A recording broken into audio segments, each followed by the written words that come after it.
Okay, so you've got a forestry management program in Zanzibar, Tanzania. Tell me a little bit about that. Yeah, we have the very successful forest management program in Zanzibar, and this has been implemented jointly between the forestry department in Zanzibar and the CARE International in Tanzania and the community-based organization, which is involving the 3 umbrella NGOs, which is in Zanzibar, and one is the Jozani Conservation Association, which is called the JECA, and the next one is Sonarecod, which is the Ngezi and the Mawimbi Conservation Association, and the third one is SEDCA, the Southern Eastern of Unguja CBOs, which is jointly participating in the community management in Zanzibar with the government. And what are the problems that you face in the forest in Zanzibar? What are the problems you need to address there? The number of problems facing the forest management in Zanzibar, especially at the community level. The first is the increasing population of the people, which is also has increased the demand of the community, because people need foods, people need fuel wood, people need also medicine from the forestry. So the pressure in the forest has been so huge, and the forestry, which is not growing as the population grow, so has been as a major obstacle in the forest management. But also we have the problem of forest fire.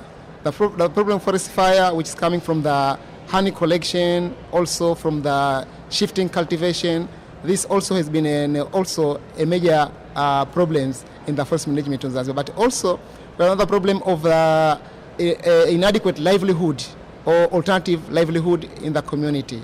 People need to eat, and since they don't have sufficient alternative income, they should go to the forestry to collect firewood and they sell, or to collect the building material and sell, and from this they get their earnings. So by doing that, they are also increasing the deforestation of the forestry. But also there is an uncoordinated land tenure system.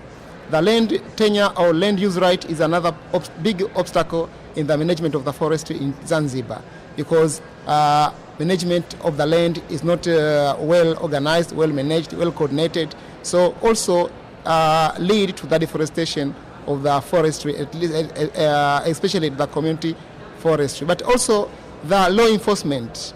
The law enforcement has been so good because there is some corruption, and this corruption, whenever someone caught been cutting or illegal harvesting the forestry, and also the case is submitted to the police, there are somehow no inactive or active reactions which has been conducted on this. So really the law enforcement is another problem. So patrol communities really participating in the management of the forestry. They have their own village conservation committees, and these village conservation committees are voluntarily participate in the management of the forestry. They have special schedules, special program to visit the forestry, and they are also conducting meetings to discuss their problems within the forest. But the problem, as I said earlier, that they don't have sufficient funds to manage these forest activities, is becoming a little, even participation in these meetings becoming a little bit low, and also participation in the patrolling their forestry also becoming low, and only few people were participating due to the problem of livelihoods.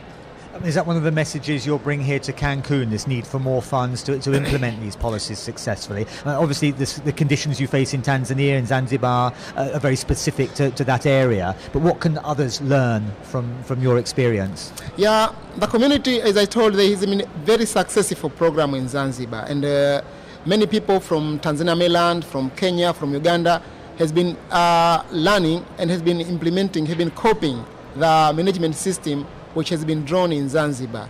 And because Zanzibar now has their own retention mechanism or system, which this allow to save some money for the management of the forestry. So along with the RED initiatives, for example, at present we have the RED program, the RED project, which is called the HIMA project. HIMA, this Swahili word, meaning community forestry management in Swahili, in English. So this HIMA project is aiming to support the pro-poor initiatives to manage their forestry, and also to support the women and girls to participate fully in the management of the forestry. And as you have been hearing that, the RED initiative from the Bali COP13 was drawn that should be an incentive package to support the management of the forestry. But until now, there is no much money which is flowing in this contest. So the message you are bringing to Cancun, the negotiators and also the developed countries should work the way they can. They should work hard the way they can. Should put money in the management of the forestry, especially in the developing countries, because otherwise forestry will be continually destroyed, and the people, they don't destroy the forest because they want to destroy the forest, but they cut the forest, and maybe I'm not using the good word destroying. They are harvesting the forest because they should harvest the forest, but that is the only way to support their livelihoods. So by creating alternative income generating activities from the RED initiative, from the RED money, will support to protect the forestry at the community level and even at the national level.